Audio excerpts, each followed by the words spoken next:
पूछता है Bharat ground zero का वक्त हो चुका है और इस शो में हमारे साथ हमारी एक बड़ी टीम ग्राउंड जीरो पर इस वक्त मौजूद है। वाराणसी से राघवेंद्र हमारे साथ जुड़ेंगे, उसके बाद मुंबई हम जाएंगे सत्य प्रकाश के पास और संभल से जतिन भी हमारे संवाददाता लगातार हमारे साथ बने हुए हैं।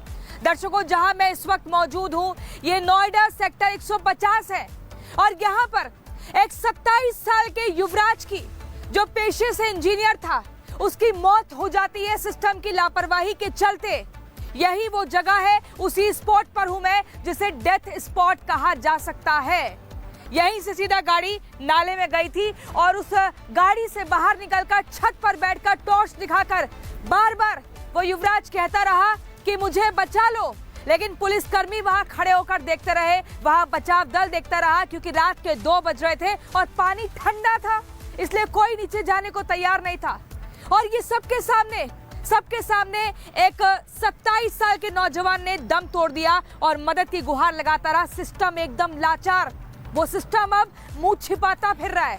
जब उससे सवाल पूछे जाते हैं तो सवाल देने के नाम पर चुप्पी साध लेता है या फिर मीडिया कर्मियों को हड़काने लगते हैं कि बस चलिए हमें काम करने दीजिए। अरे कैसा काम? जब काम करना था तब आपने काम किया नहीं और आप बता रहे हैं कि काम कर रहे हैं। फॉरेंसिक की टीम आज इसी जगह पर मुआयने के लिए पहुंचती है। दर्शकों, आपको बता दूं यहाँ पर सबूतों को इकट्ठा किया जा रहा है और वो टीम आई है, जिसके बाद आज इस मामले में कोर्ट में सुनवाई भी हुई और उसके बाद आरोपी बिल्डर अभय को न्यायिक हिरासत में भेज दिया गया है। लेकिन एक और बड़ा सवाल पूछता है भारत ग्राउंड जीरो से कि आखिर जब एसआईटी की टीम यहाँ पर आ रही है तो अधिकारी उस टीम को क्यों गुमराह कर रहे हैं? आखिर गुमराह करने के पीछे मकसद क्या है? क्या कुछ अभी भी छिपाने का प्रयास किया जा रहा है? क्या सूबे के मुखिया योगी आदित्यनाथ के पास वो जानकारी, वो हकीकत ना पहुंच जाए, इसलिए झूठी रिपोर्ट बनाने की कोशिश हो रही है? हम सब कुछ आपको बताएंगे, एक एक परत खोलेंगे और इस पूरी स्टोरी को डिकोड करेंगे। इस रिपोर्ट को देखिए।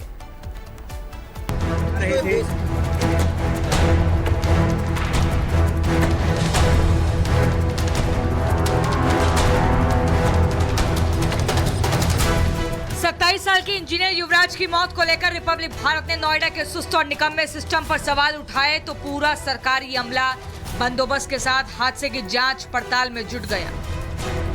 सेक्टर 150 में जहां सिस्टम ने युवराज की जान ली, वहां आज नोएडा की फॉरेंसिक टीम भी अपने तामझाम के साथ पहुंच गई। काफी देर तक इलाके का मुआयना किया, हादसे के सबूत जुटाए गए, लेकिन मिला क्या, ये तो सिस्टम ही जानता है।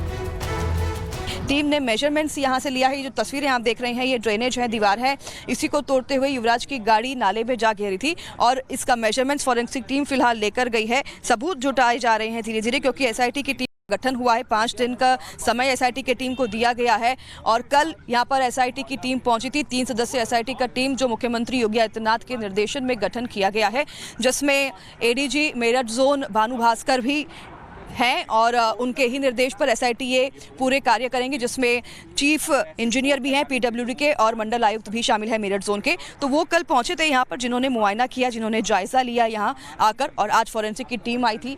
2 सदस्यीय टीम यहाँ पर आई थी जिन्होंने मेजरमेंट्स लिया। युवराज की जान सरकारी सिस्टम और बिल्डर दोनों ने मिलकर ली। सीएम योगी के आदेश के बाद एसआईटी मामले की जांच कर रही है।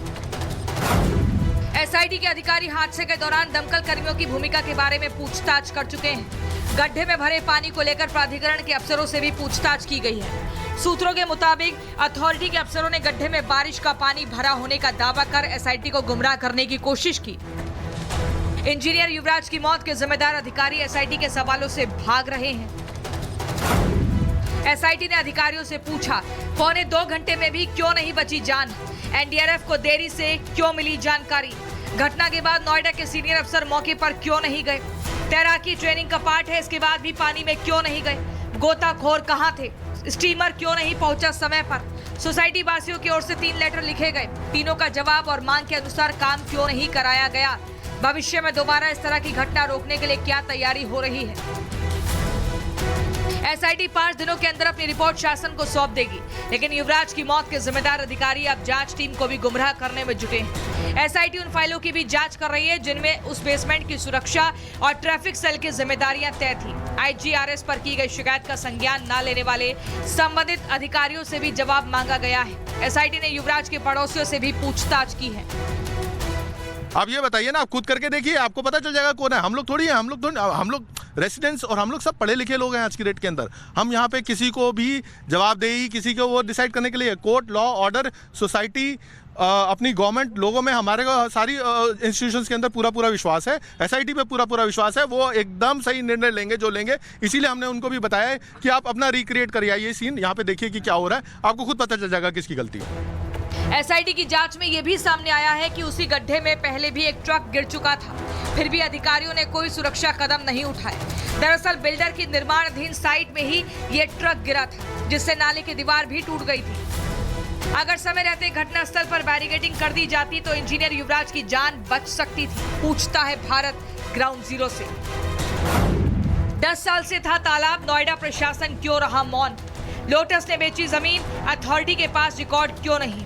2014 से जमीन में बंदरबाट, प्रशासन को भनक क्यों नहीं लगी? क्या डीएम की ड्यूटी सिर्फ फाइलें पलटने तक सीमित है? डीएम साहिबा मौत के तालाब पर नजर क्यों नहीं पड़ी? क्या सुरक्षा और लापरवाही की जांच डीएम का काम नहीं? क्या मुख्य बिल्डर और अफसरों के बीच साठगांठ है? मॉल की जमीन बनी डंपिंग यार्ड, गंदा पानी कैसे जमा हुआ?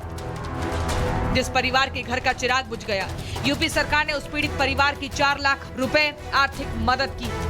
हमने उनसे अपनी इच्छा भी जाहिर की, अनुरोध किया है कि एक बार योगी जी का भी दर्शन हो, दिल को तसल्ली हो जाए।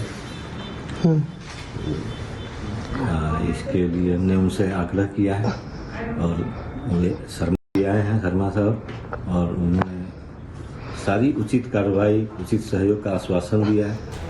युवराज की मौत के बाद प्रशासन ने व्हाट्सएप नंबर जारी किया है।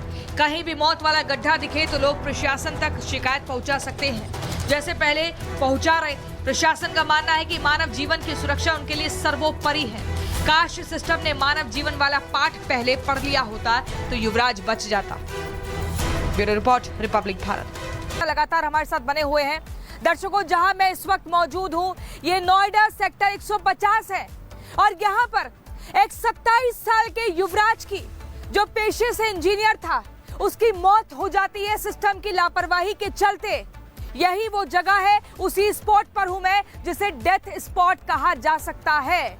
यहीं से सीधा गाड़ी नाले में गई थी और उस गाड़ी से बाहर निकलकर छत पर बैठकर टॉर्च दिखाकर बार बार वो युवराज कहता रहा कि मुझे बचा लो, लेकिन पुलिसकर्मी वहां खड़े होकर देखते रहे, वहां बचाव दल देखता रहा, क्योंकि रात के 2 बज रहे थे और पानी ठंडा था, इसलिए कोई नीचे जाने को तैयार नहीं था। और ये सबके सामने एक 27 साल के नौजवान ने दम तोड़ दिया और मदद की गुहार लगाता रहा। सिस्टम एकदम लाचार, वो सिस्टम अब मुंह छिपाता फिर रहा है। जब उससे सवाल पूछे जाते हैं तो सवाल देने के नाम पर चुप्पी साध लेता है या फिर मीडिया कर्मियों को हड़काने लगते हैं कि बस चलिए हमें काम करने दीजिए। अरे कैसा काम? जब काम करना था तब आपने काम किया नहीं और आप बता रहे हैं कि काम कर रहे हैं। फॉरेंसिक की टीम आज इसी जगह पर मुआयने के लिए पहुंचती है। दर्शकों, आपको बता दूं, यहाँ पर सबूतों को इकट्ठा किया जा रहा है और वो टीम आई है, जिसके बाद आज इस मामले में कोर्ट में सुनवाई भी हुई और उसके बाद आरोपी बिल्डर अभय को न्यायिक हिरासत में भेज दिया गया है। लेकिन एक और बड़ा सवाल पूछता है भारत ग्राउंड जीरो से कि आखिर जब एसआईटी की टीम यहाँ पर आ रही है तो अधिकारी उस टीम को क्यों गुमराह कर रहे हैं? आखिर गुमराह करने के पीछे मकसद क्या है? क्या कुछ अभी भी छिपाने का प्रयास किया जा रहा है? क्या सूबे के मुखिया योगी आदित्यनाथ के पास वो जानकारी, वो हकीकत ना पहुंच जाए, इसलिए झूठी रिपोर्ट बनाने की कोशिश हो रही है? हम सब कुछ आपको बताएंगे, एक एक परत खोलेंगे और इस पूरी स्टोरी को डिकोड करेंगे। इस रिपोर्ट को देखिए।